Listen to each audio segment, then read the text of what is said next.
Bonjour Yann, bienvenue dans Comptoir AI. Bonjour Nicolas.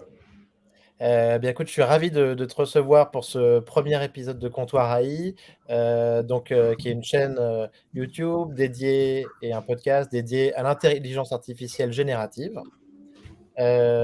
Peut-être tout d'abord juste une petite introduction sur le sujet pour donner une définition du sujet. Donc, l'intelligence artificielle générative, c'est une intelligence artificielle capable de créer de nouveaux contenus tels que des textes, des images, des vidéos, du code ou même des séquences de protéines. C'est basé sur l'apprentissage d'énormes quantités de données et d'informations. Cet outil est capable de produire des résultats similaires, voire supérieurs à ceux de l'être humain, en matière de texte, d'images, de vidéos. Mais en réalité, il y a un biais statistique et il manque une vraie compréhension du monde où il peut y avoir des erreurs de logique. La vraie révolution récente, c'est aussi qu'elle est accessible depuis quelques mois via une chatbox, donc dans le cadre de ChatGPT, ou via Discord directement, avec Midjourney ou Stable Diffusion. Heu, voilà, donc Yann, comme je le disais, je suis ravi de te recevoir. Toi, tu es donc un serial entrepreneur dans la tech, avec un parcours, hyper complet et impressionnant, avec des aventures aussi bien chez Icepfire, dans le mobile et les applications, chez Snips avec, l'intelligence artificielle, Snips qui a été revendu donc à Sonos, ou encore, avec, Scaleway, donc dans le cloud. En fait, on touche un peu à tous les sujets de l'intelligence artificielle générative, heu et donc je suis très curieux d'avoir, ta vision sur ces sujets, qui vont bouleverser 2023. Et donc Yann, peut-être que je peux te demander déjà un petit peu ton approche et le rapport que tu as, toi, au progrès, aux nouvelles technologies? Merci Nicolas, en tout cas ravi d'échanger sur ces thématiques qui sont aujourd'hui devenues une préoccupation pour tous. Il n'y a pas si longtemps, on se préoccupait de la compréhension de la logique derrière ces modèles d'intelligence artificielle, et aujourd'hui avec ChatGPT, on est envahi par sa capacité de nous surprendre avec des textes qui semblent évidemment écrits par des êtres humains. Bien sûr. Mon rapport à la technologie a commencé il y a bien longtemps, euh, Mmh. il y a 40 ans, j'avais 10 ans.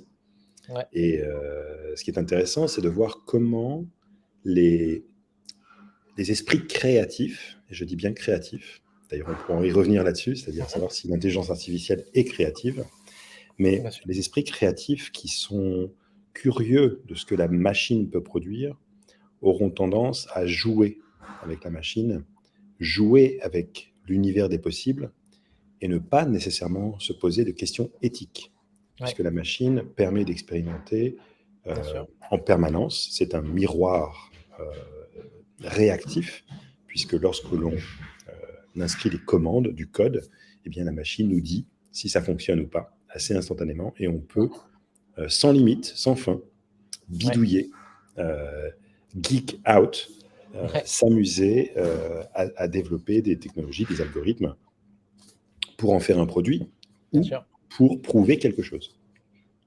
Et je me souviens de Mmh. cette époque particulière dans les années 80 Ouais, où j'étais jeune adolescent et où la technologie est devenue mon moyen d'expression. C'est-à-dire que j'étais plus d'accord. préoccupé par ce que je pouvais faire avec la machine que préoccupé de rejoindre des camarades de classe Bien euh, sûr.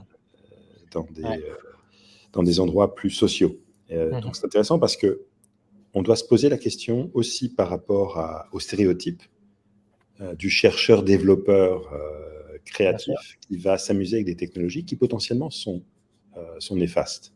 Ouais, Et donc j'ai toujours eu cette approche à la fois curieuse ouais, ouais.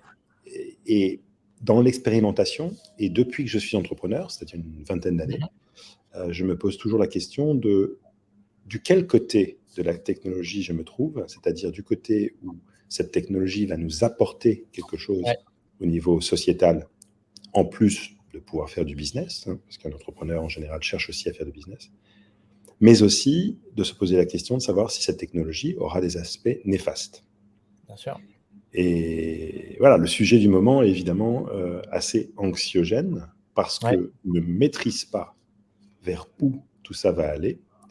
Euh, et je peux imaginer que les chercheurs qui ont commencé à travailler là-dessus travaillaient avant tout pour prouver qu'ils étaient Mhm. capables de le faire. Donc il y Bien a une sûr. approche un peu naïve, un peu scientifique, qui consiste à valider certaines théories, de les appliquer, mais une fois que c'est appliqué, évidemment, ça peut passer à l'échelle et Ouais, ça peut devenir un business model absolument explosif ou bien sûr. un sujet préoccupant pour la société. Voilà, donc ma Ah ouais, sensibilité, elle est précisément là-dessus. tout à Et fait. je me souviens très très bien de cette époque, lorsque j'avais 14-15 ans, Ouais. où quelque part ce sentiment de toute puissance, Mhm. même avec un ordinateur 8 bits, Ouais. avec 16 kilos de mémoire, on se disait qu'on Pas pouvait tout connecté faire. à Internet. Ouais. Bien sûr. Ouais, ouais, tout à fait. Ok, super. C'est intéressant de voir que tu as ce regard. euh, et c'est essentiel vu la puissance des outils. Pour toi, qu'est-ce qui se passe aujourd'hui sur l'AI générative? Pourquoi, qu'est-ce qui fait que d'un coup, en fait, on en parle, alors que y a plein de boîtes qui travaillent sur l'intelligence artificielle depuis des années, mais là, on a l'impression qu'il y a une vague énorme depuis quelques mois. Absolument. Et je pense qu'il faut distinguer la prise de conscience collective Mhm. des capacités de ce genre d'outils. Évidemment, ChatGPT a mis à disposition de tous une chatbox, comme tu le disais. Bien Et sûr. c'est cette chatbox qui permet de découvrir la potentialité d'un tel outil. Donc, il y a eu 1 million d'utilisateurs minimum Ouais.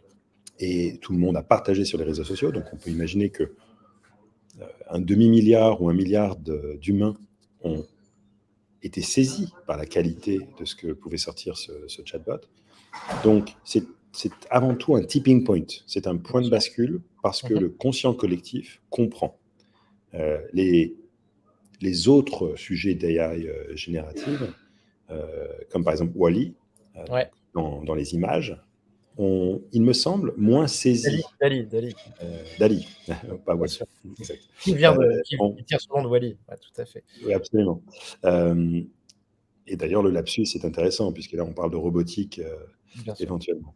Mais ces algorithmes d'image ont parfois choqué, parfois surpris, mais il n'y avait pas ce rapport à la profondeur Ouais, de la réflexion. C'est-à-dire qu'on pourrait dire que cette image de synthèse a été influencée par l'AI, mais on ouais, ne sait pas trop quel est le processus derrière et bien ça sûr. n'évoque pas nécessairement une espèce de réflexion cognitive.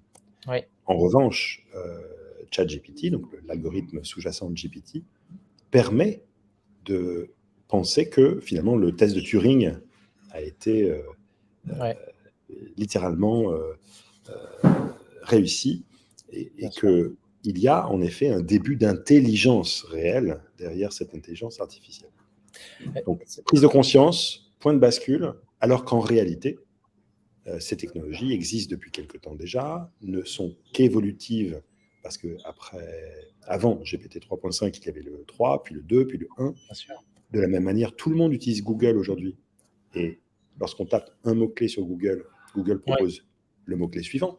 bien Donc sûr. cette notion de prompt et de complétion, on l'a tous vécue, sauf qu'elle n'était pas verbeuse, elle n'était pas basée sur Bien des sûr. paragraphes entiers de texte. Ouais, Donc ces technologies ne sont pas nouvelles, mais le modèle extrêmement large mis à disposition euh, à leurs frais, c'est-à-dire que ça coûte mmh, très, très, très, très cher pour OpenAI de mettre à disposition d'1 million d'utilisateurs ce genre de technologie. ouais, C'est ça qui a été saisissant. ouais.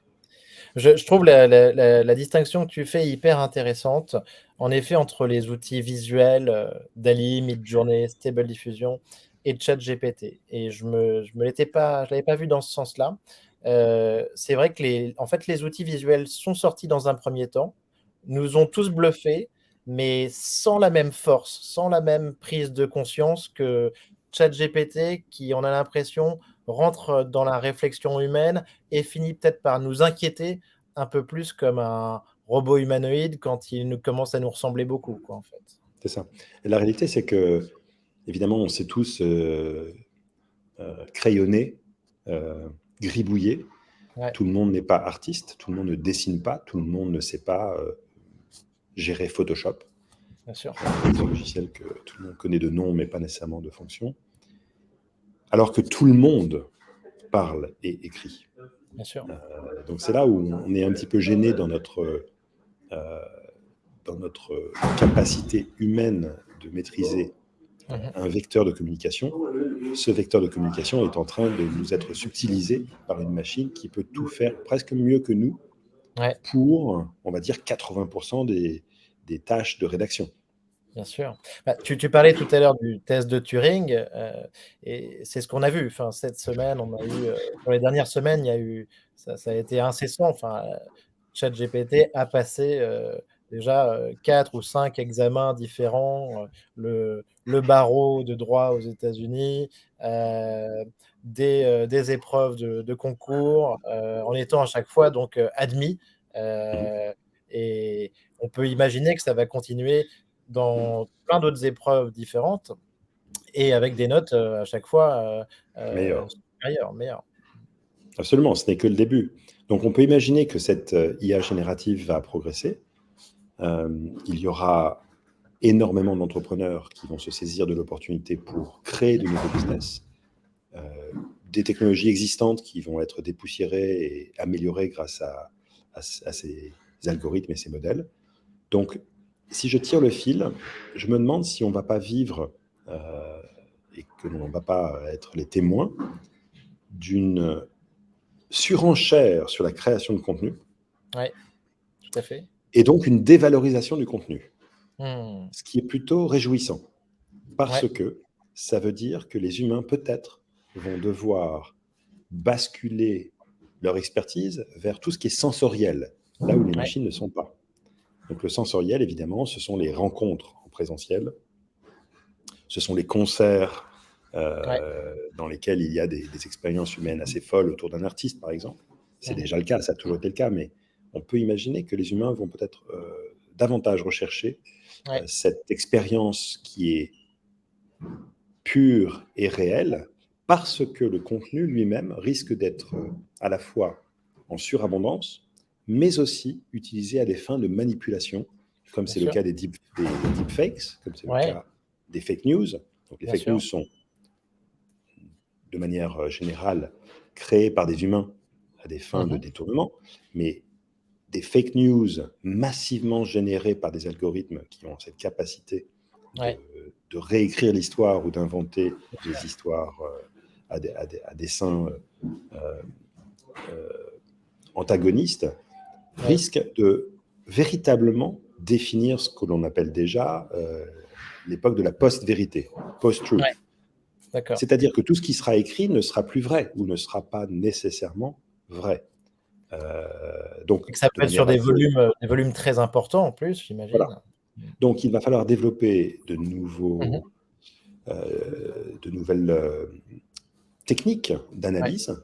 Alors, il y aura aussi des technologies qui vont pouvoir détecter éventuellement du contenu qui aura été généré par de l'IA, mais je, ne suis pas, je ne suis pas optimiste là-dessus. Je mmh, pense qu'il sera de plus en plus difficile de détecter. Donc, il va falloir que les humains développent la capacité d'avoir un esprit critique, bien sûr. d'autant plus. Et c'est ça la difficulté, c'est qu'il va falloir éduquer nos enfants dès le plus jeune âge à comprendre et à distinguer ce qui est généré et ce qui est sorti de Bien sûr, manière profondément plus riche, parce qu'un humain, évidemment, a une connaissance qui, même si elle est limitée par la machine, l'humain a une connaissance qui est parfois ancrée dans la bienveillance, parce qu'il y a des bien liens sûr.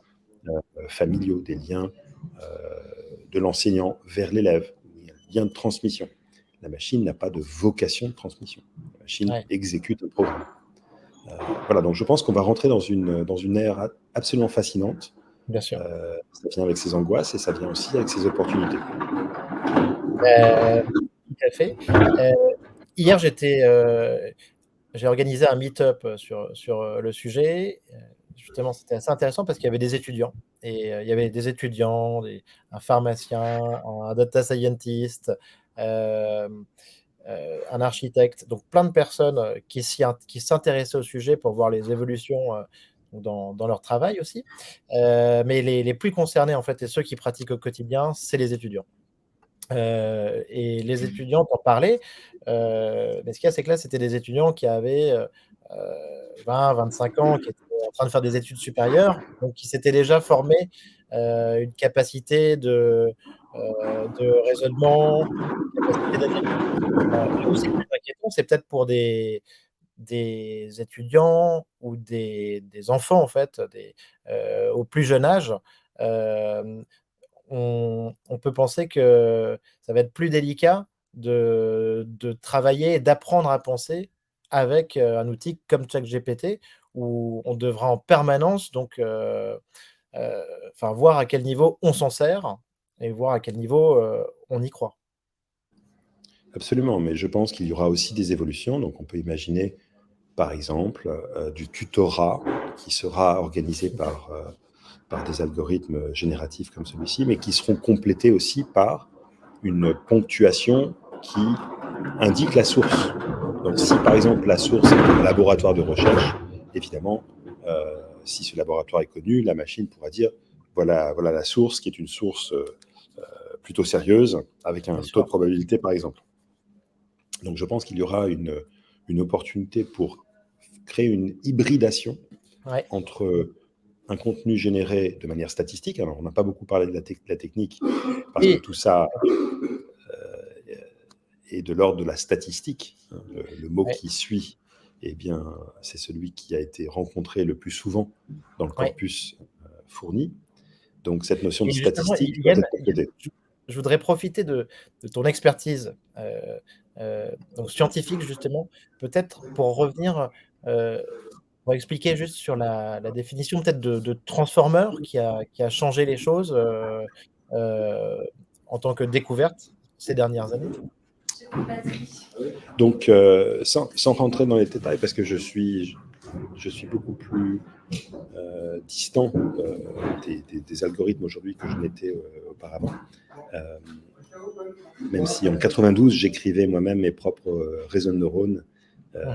avec mes algorithmes de transformation de Fourier euh, et, euh, et algorithmes de rétropropagation. Mais à l'époque, ça ne marchait pas très bien. Donc, Bien on a sûr. eu plusieurs hivers de l'IA euh, et on peut Ouais, remercier, on doit saluer le travail des chercheurs qui ont itéré pendant ces décennies. ouais, Donc, évidemment, le modèle des Transformers est particulièrement puissant, mais vient compléter une panoplie d'évolutions qui sont, dans certains cas, un peu radicales, dans d'autres cas, strictement marginales. Euh, mais c'est plutôt cette culmination et cette convergence entre la puissance de calcul des machines ouais, d'aujourd'hui, et elles ont ouais, suivi presque scrupuleusement la loi de Moore. Hein. Donc c'est vrai qu'on n'arrête pas de dire qu'on arrive à la fin de cette loi de Moore, euh, mais cette loi de Moore, plus la capacité de stockage, plus la mise à disposition du contenu et des données, ouais, plus évidemment ces algorithmes, ces briques algorithmiques que l'on retrouve dans les réseaux convolutionnels de deep learning et dans mmh, les transformers que l'on retrouve dans les bien sûr, LLM, par exemple, bien sûr. et bien, tout ça converge. Ce n'est qu'une question de convergence avec un processus itératif. Et là où c'est très intéressant, c'est que les humains vont se saisir de l'univers des possibles à Ouais, un instant donné par rapport à une convergence de certaines technologies ouais, algorithmiques, computationnelles bien et sûr. évidemment aussi le fait que la société aujourd'hui est en mesure de consommer des produits qui sont sortis Tout à fait. de ces itérations. Mmh. On arrive, tout à fait, on arrive à tout est prêt en fait, il y a vraiment une question de timing. On en parlait aussi là-dessus, c'est la question des modèles. Donc, on parle, heu, avec, un peu, avec beaucoup un regard très particulier de la taille des modèles de ChatGPT, de GPT-3, GPT-4, qu'on anticipe.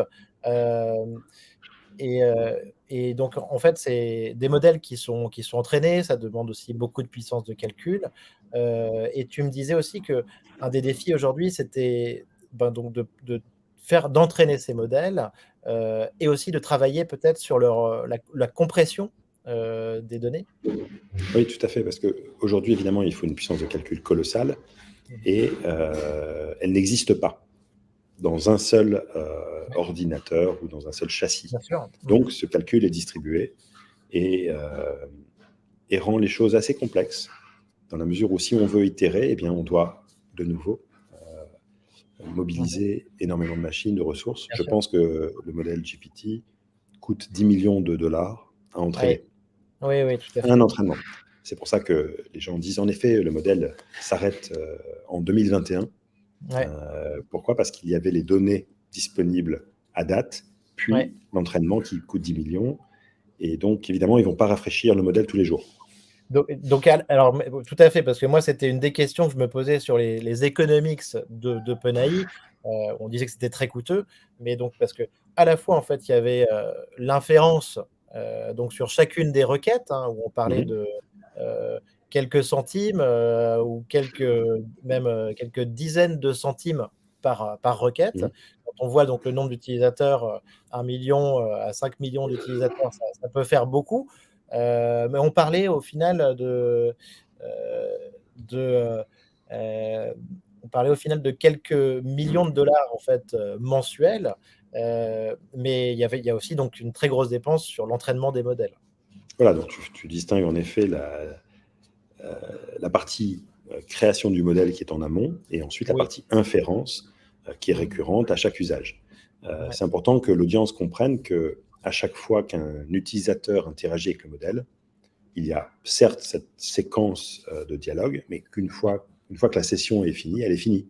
Le ouais, modèle est mis à la poubelle ouais. et il est réinstancié, recréé pour la prochaine session. Euh, mais ça, c'est le modèle dans l'état aujourd'hui. C'est Petit, le principe de cette génération en fait, mmh. d'avoir à chaque fois donc une opération qui est réalisée sur Alors, chaque. en effet, tout à fait, c'est une nouvelle opération qui est réalisée, mais évidemment, demain, on peut imaginer que OpenAI, par exemple, assemble les conversations que Ouais, les humains ont eues en interaction avec le modèle. bien Donc là, ça sûr. crée une dimension particulière, mais c'est à eux de voir s'ils vont étudier cette piste, créer des mémoires collectives, créer des dialogues individuels. Donc ce sont des pistes, évidemment. Mais je voulais revenir sur la question de la compacité des modèles. Ouais. Euh, Snips, entreprise Mmh. d'intelligence artificielle que nous avons développée entre 2015, enfin moi j'ai Bien rejoint en sûr. 2015, l'équipe était toute petite, Ouais. et nous l'avons vendue à Sonos en 2019. Ouais. Ouais, ouais, Cette entreprise s'est focalisée sur le privacy by design. bien sûr. Et l'idée, c'était de non pas générer du texte ou de la parole, mais plutôt de comprendre la parole. Et D'accord. le challenge de Snips, c'était de compacter les modèles pour qu'ils fonctionnent sur l'équivalent d'un Raspberry Pi, c'est-à-dire Mmh.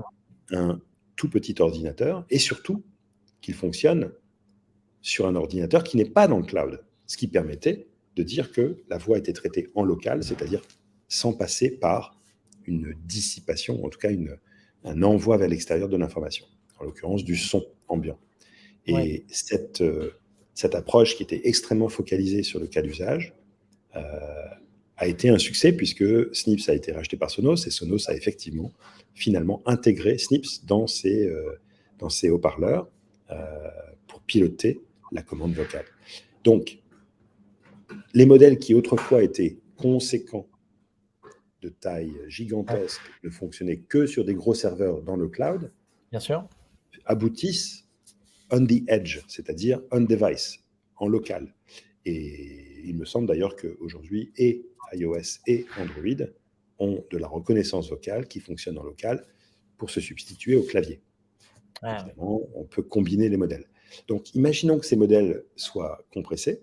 Non Ouais. seulement il y aura la possibilité d'entraîner les modèles beaucoup plus rapidement, beaucoup plus fréquemment, parce que dès lors que ça tient dans une seule machine, on peut quasiment tout mettre en mémoire, ce qui n'est pas le cas ici. Une fois qu'on met tout en mémoire, alors les choses vont beaucoup plus vite. Et une fois que l'on a des modèles petits aussi pour l'inférence, alors on peut les faire fonctionner en local. Donc ces considérations sont importantes parce qu'elles vont démultiplier Bien sûr. le développement de ces technologies au niveau macro, hein, j'entends bien au Ouais, niveau ouais, macro, bien sûr. toutes les entreprises qui vont travailler là-dessus. C'est hyper intéressant parce que je parlais je pense qu'il est très important de regarder, l'écosystème tech dans son ensemble pour parler de ce sujet. Donc on est obligé de regarder, ce que font les GAFAM, ce que fait Google, avec DeepMind et avec peut-être, Sparrow bientôt, ce que fait Facebook avec Galactica, ce que fait Microsoft avec OpenAI, et donc cette opération dont tout le monde a parlé sur une valorisation de 30 milliards de dollars et la mise à disposition des serveurs Azure, donc du cloud. Ce que fait, et ce que fait et derrière aussi ce que fait Apple, avec peut-être une stratégie, un peu différente justement, moi j'étais très intéressé par ce que faisait Stable Diffusion, et Stable Diffusion, c'est quand même, et je trouvais ça assez incroyable en regardant des interviews d'Emad Mostaque, le CEO de Stability. Il parle quand même d'une compression de l'ensemble des images d'internet, qu'il arrive à faire tenir, donc sur, 2 gigas, de mémoire, heu et ce qui donc, donne, ben, l'ensemble des images, d'internet qui peuvent tenir sur un iPhone ou, sur un MacBook. Et ça, c'est quand même, assez révolutionnaire. Et donc, le jeu du local versus le jeu du cloud. Mmh. Et surtout, la réalité, c'est qu'on a traité l'information par le passé, on l'a traitée parce qu'elle était à destination des humains. Mmh. Et donc, par exemple, les images très très haute résolution sont agréables à l'œil humain Bien sûr. parce qu'on les contemple. Mais si les images ont pour vocation d'être utilisées pour faire de l'apprentissage de caractéristiques, c'est-à-dire l'image est plutôt sombre, elle est plutôt claire, c'est une Ouais. silhouette, non, c'est détaillé. Ces caractéristiques-là ne font pas appel à la même sensibilité. La machine n'a pas de sensibilité, mais si elle s'intéresse uniquement aux features, c'est-à-dire aux caractéristiques de l'image, alors on peut les compresser de manière conséquente. Ouais. Donc, qui est l'utilisateur? Si c'est la machine, elle n'a pas besoin de la même résolution. Elle peut en faire des interprétations. C'est d'ailleurs ce que font les réseaux de neurones. Les réseaux de neurones extraient des fonctionnalités. Donc on peut imaginer utiliser des réseaux de neurones pour compresser des images pour entraîner des réseaux de neurones. Ouais. C'est, Alors voilà, c'est, ce que tu dis là, je trouve ça assez génial parce que, on est quand même, dans un exemple, typique là de la série, Silicon Valley, donc heu, dans laquelle en fait, la start-up, qui est le héros de l'histoire, développe en fait un algorithme justement hyper puissant de compression, de compression des fichiers. Et en fait, tu parlais de cette compacité, de ce besoin, de cette possibilité de compresser, si c'est pas pour l'œil humain, mais plus pour la machine. Au final, on arrive un petit peu, vers, ce Pied Piper. absolument. Et j'ai rencontré un ingénieur qui avait développé cette technologie pas plus tard que la semaine dernière. Ah ouais, bien. Voilà, donc ça y est, c'est déjà aujourd'hui euh, que ces techniques sont possibles. Donc ce n'est qu'une question de temps en Mmh. réalité pour que ces algorithmes évoluent. La particularité aussi, et là on peut parler des GAFAM en réaction à ce qui se passe avec OpenAI, c'est que ces technologies sont développées sur un mode très scientifique, c'est-à-dire que les papiers sont largement publiés, compris, partagés par les pairs, et donc Mmh. je n'ai aucun doute que et Microsoft, et Facebook, et Ouais, Google euh, ont aussi chez eux ouais, la technologie qui correspond à ces avancées. Maintenant, bien sûr. OpenAI a capté l'attention, et je Mmh. pense que Microsoft travaille surtout sur un deal qui leur Ouais, permet à la fois de sécuriser euh, une utilisation d'Azure ouais, pour le machine learning et de l'autre côté, capitaliser et sur le momentum, le moment d'inertie d'OpenAI pour peut-être dépoussiérer Bing, leur moteur ouais, de recherche. ouais, ouais, Parce que tout à Bing fait. est en retard. Mmh. Donc l'idée, c'est de Heu proposer des nouveaux modèles d'interaction. Bah, tout à fait, mais parce que là, on a des nouveaux modèles d'interaction, mais on arrive sur un sujet hyper important, c'est qu'au final, tous ces acteurs sont complètement, déboussolés quand même par, OpenAI qui à la base est une, plus petite start-up. Heu et en fait, on comprend aussi qui peuvent mettre du temps donc à sortir leurs outils, pour des raisons éthiques, hein. On l'a vu à plusieurs reprises avec Galactica ou avec, Lambda sur le côté sentient, de la machine, mais aussi sur des enjeux business, et notamment avec Google, et le search que potentiellement ChatGPT peut tuer, alors que c'est un business, historique et qui fait des milliards.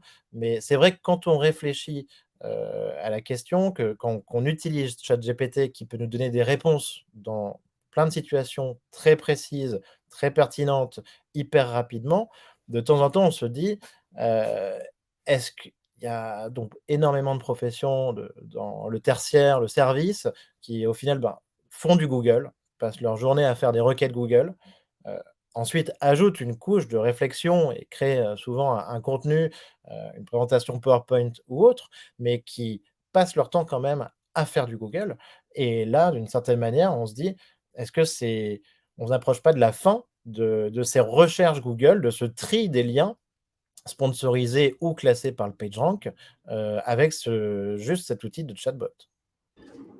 Alors, il y a évidemment cette perspective dans laquelle les usages vont basculer vers un mode beaucoup plus,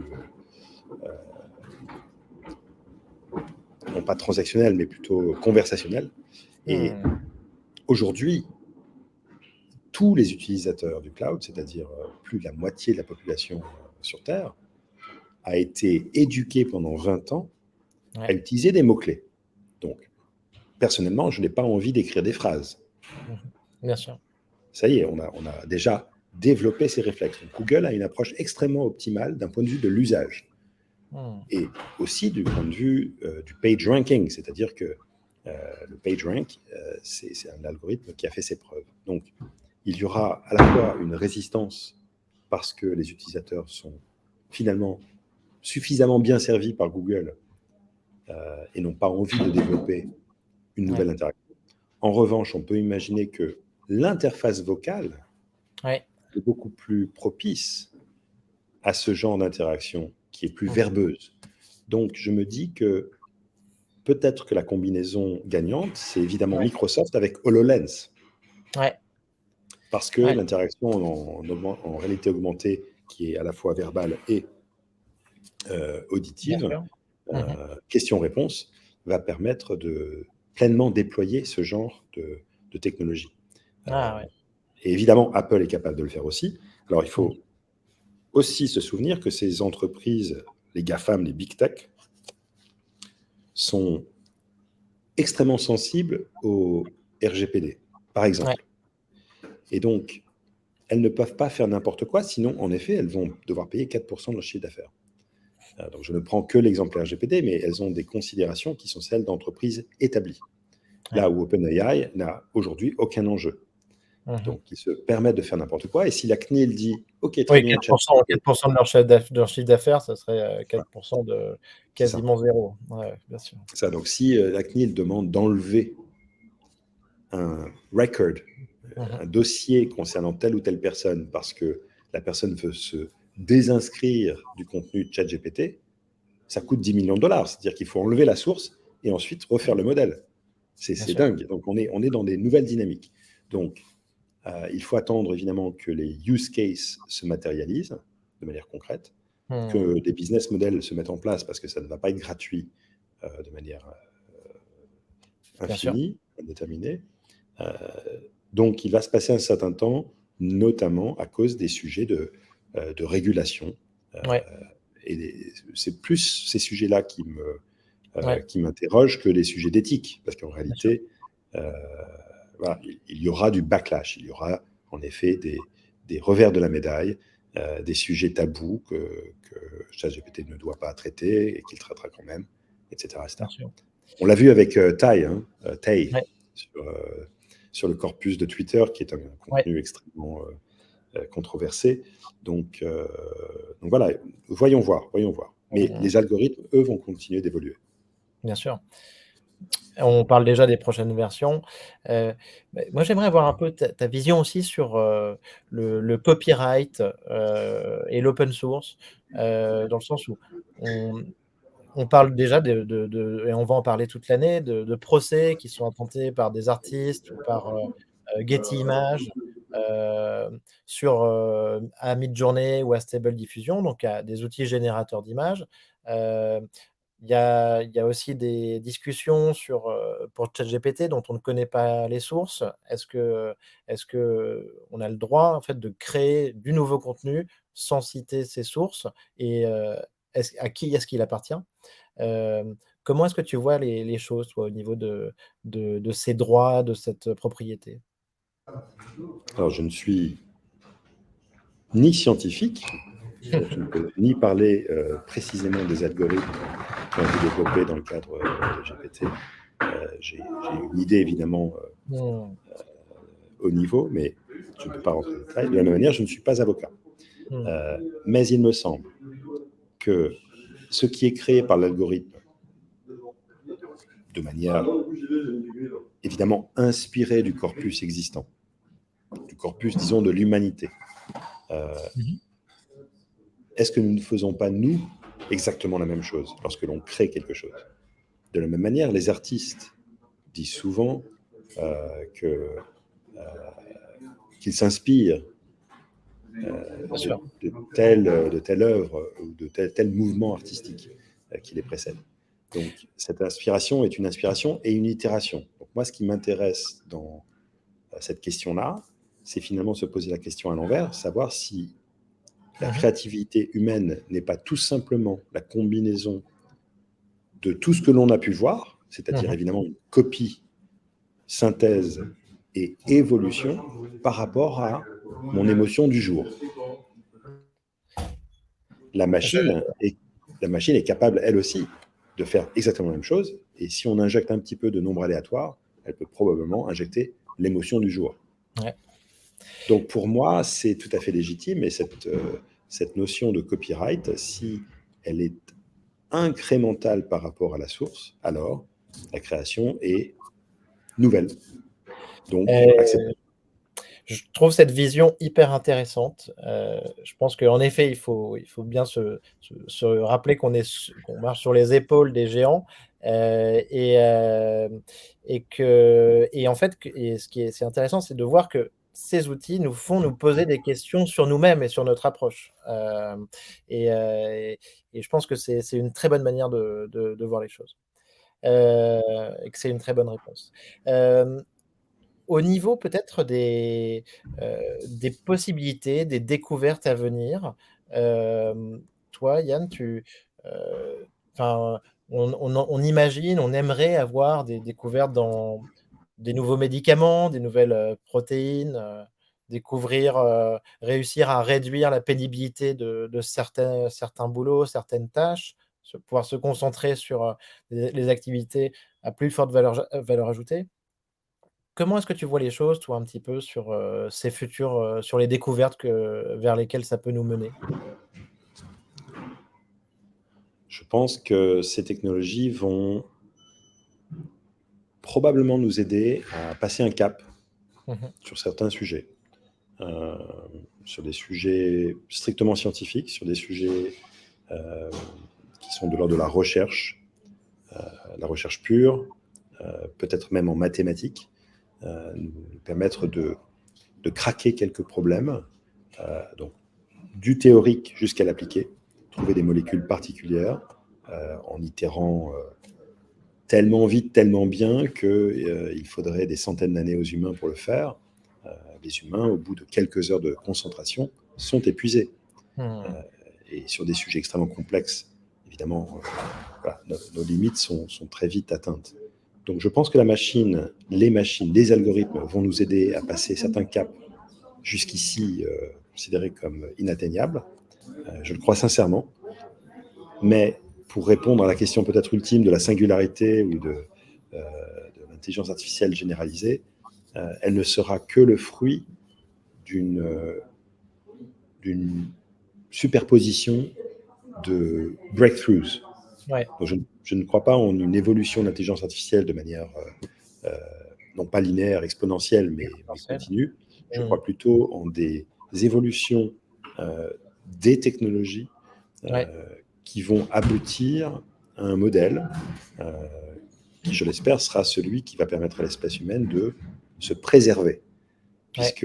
Et c'est là où Musk est un personnage intéressant à Mmh. analyser, parce qu'il a à la fois, il ne suit pas du tout les codes de la société sur un tas de sujets, et Bien il est sûr. obnubilé par le plan B. Mmh. Et quelque part, il est cohérent, puisque la planète va mal, ou plutôt les humains ne vont pas très bien dans cette planète qui finalement chauffe et Bien sûr. surchauffe. Donc l'espèce humaine est en effet à risque, et Mmh. donc ces technologies, je l'espère, vont nous aider à la fois, ou alors de manière exclusive, mutuellement exclusive, soit à maîtriser notre environnement, soit Ouais. à maîtriser notre impact sur l'environnement, Mmh. soit à chercher un autre environnement, c'est-à-dire une autre planète. Donc, Bien si les sûr. algorithmes nous aident à découvrir des moyens de quitter l'atmosphère et Mmh. aller s'installer ailleurs, Ouais. eh bien voilà, ça fait partie de ce que l'humain est capable de faire. Et l'humain Ouais. a cette programmation interne qui s'appelle l'instinct de vie, l'instinct de Ouais. survie, comme beaucoup d'autres espèces animales. Mais nous avons, nous, été dotés d'une intelligence qui nous permet de faire développer de la technologie. Ouais. Et c'est ce qui nous caractérise. Voilà, donc moi, je suis plutôt optimiste, Ouais. et je pense qu'il y a urgence, parce que nous sommes tout autant capables de détruire l'espèce humaine. Bien sûr. Mais donc tu parles d'une technologie donc en réponse, quand même, potentiellement à au à des problèmes planétaires comme le climat, comme, la survie de l'humanité. Donc au final, on parle d'un sujet, qui est on ne peut plus important. Absolument. Et si on tire le fil, le seul sujet, c'est la survie de l'espèce. Mmh. Donc il y a 4 possibilités, hein. Soit on régresse et on arrête tout développement technologique, parce Ouais. que voilà, c'est soit avec, soit sans. Et si c'est avec la technologie, alors c'est soit pour maîtriser l'environnement, soit Ouais. pour maîtriser notre impact sur l'environnement, soit chercher un autre environnement compatible. Ah ouais, génial. Hem, à court terme, je me disais en t'écoutant quand même que, je pense que ça va je pensais quand tu parlais de l'impact sur le travail, je me disais qu'il y a eu déjà le covid qui a au final changé beaucoup de choses. On voit aussi donc avec, les conversations à distance, l'enregistrement qu'on peut faire là tout de suite à distance. Je pense qu'au final, ChatGPT et les outils pour les créatifs, Midjourney vont encore changer beaucoup de choses sur le travail dans les mois qui viennent. Donc on a assisté à une révolution complète sur 2 ans quoi, grosso modo, 2-3 ans. Ouais, et on peut se plaindre de ces années Covid, on peut se plaindre aussi de la technologie et de son impact sur la jeunesse, sur la concentration, sur notre abrutissement général à cause de TikTok et autres Instagram. Mais la technologie nous a permis d'encaisser Bien sûr. l'épidémie. Et ça, c'est quelque chose d'assez extraordinaire qui n'aurait pas pu être prévu. Mmh, bien sûr. Écoute, c'est assez génial. J'avais une dernière petite question que je t'avais demandé, c'était, peut-être sur ton livre ou ton film, de science-fiction, préféré, qui t'intéresse ou que tu voudrais nous partager? Alors, c'est toujours une question compliquée, parce que, voilà, est-ce que c'est le livre qui m'a marqué? Est-ce que c'est le livre qui répond bien au sujet? Donc je vais répondre avec 3 Mmh. titres, Très bien, parfait, de manière assez contextualisée. impec. Évidemment, 2001 Odyssée de l'espace, Mmh. parce qu'on a l'assistant vocal qui est capable de générer des phrases, et d'avoir une espèce de certitude qui est proche de ce que fait ChatGPT, hein. C'est Dave dans Bien sûr. 2001 Odyssée de l'espace. D'ailleurs, je vais rajouter Star Wars, parce que ChatGPT me fait plutôt penser à Ouais, C3PO, ouais. ce- Ouais, ouais, tout à fait. De le Star Wars. droïde de Star Wars qui parle en permanence, et pas du tout à R2D2, qui lui ne Ouais. parle pas, mais qui est extrêmement créatif et inventif et solutions oriented. Alors que Mmh. C-3PO, lui, ne fait que parler et de restituer une connaissance un peu brute. Donc, je reviens sur le film, tout de même, le premier, 2001, Odyssée de l'espace. En ce qui concerne les assistants vocaux qui, évidemment, comprennent la parole et restituent quelque chose d'intelligent, d'intelligible, le film qui m'a marqué le plus, c'est Her, de Bien Spike sûr. Jonze. C'est Oui. probablement le seul traitement d'une intelligence artificielle conversationnelle Ouais. qui n'est pas dystopique. Ouais. C'est-à-dire que le film traite le sujet dans une grande parabole. Alors, pour ceux qui ne l'ont pas vu, je vous invite à le voir, mais à la fin, il ne reste que les humains. Ouais. L'IA s'évade, elle disparaît et elle laisse les humains dans leurs préoccupations bassement matérielles, bassement humaines et bassement sociales. C'est très intéressant. Donc ça, c'est un film que j'ai beaucoup aimé. Donc Très c'est Her. intéressant et c'est vrai qu'on en fait, on en parle sur Twitter, on en reparle depuis, 3-4 mois, Oui. et on n'en avait pas entendu parler depuis 2-3 ans. Ça avait été un super film, mais ça faisait longtemps et là, d'un coup, tout le monde en reparle. Parce qu'en effet, c'est une vision différente. Voilà. Et en ouvrage, un livre qui n'a pas été retranscrit sur le petit écran, c'est Snow Crash de Neil Stevenson, que j'ai beaucoup aimé parce que le traitement du langage prend ses racines évidemment dans les textes anciens, dans les testaments, les premiers testaments en l'occurrence, et l'époque babylonienne, Bien sûr. où justement les langues auraient été créées. Ouais.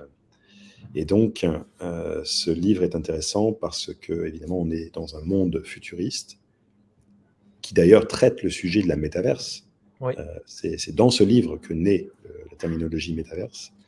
Et j'aime beaucoup parce qu'il parle d'un virus. Et ce virus aurait la capacité de reprogrammer la neurolinguistique humaine jusqu'à nous tuer, nous faire mourir et dans la vraie vie et dans la métaverse. Voilà. Donc j'ai beaucoup aimé ce livre dans les années 95 qui était assez juste, en version dystopique évidemment, dans son extrapolation de ce qui est en train d'arriver aujourd'hui avec la métaverse et les sujets de linguistique et de NLP. Oui, toujours l'importance, oui, du langage, le langage, verbal ou écrit, et aujourd'hui, on voit que c'est cette révolution. Super. Et d'ailleurs, je pense qu'avec toutes ces avancées autour du langage et la profusion de contenu, il n'est pas impossible que l'espèce humaine redevienne Homo erectus, pour de vrai, Mmh. Homo sapiens aussi, mais surtout revenir à une tradition orale. Mmh. Parce que l'écriture est finalement assez récente et on est tous recroquevillés sur nos téléphones. On n'est plus du tout erectus. Alors, on n'est peut-être plus sapiens non plus parce que c'est Wikipédia qui sait et on ne sait plus. Mais voilà, peut-être que l'espèce va retrouver une dimension particulière en fusionnant avec la technologie Mmh. grâce à l'interface vocale. Et, Bien sûr. et c'est ça qui est absolument fascinant. Ouais. Super, super intéressant. Merci beaucoup Yann. Merci Merci beaucoup. pour tes analyses, pour le partage de, ton expertise, de ta connaissance, et de tes idées sur, cette révolution en cours. Je ne suis qu'un touriste dans tout ça aussi, puisque nous sommes tous à la fois consommateurs et en consommant, nous influons évidemment l'avancement de ces technologies. Parfait. Merci beaucoup Yann et je te dis à bientôt et À merci bientôt. pour l'interview. Salut. Merci.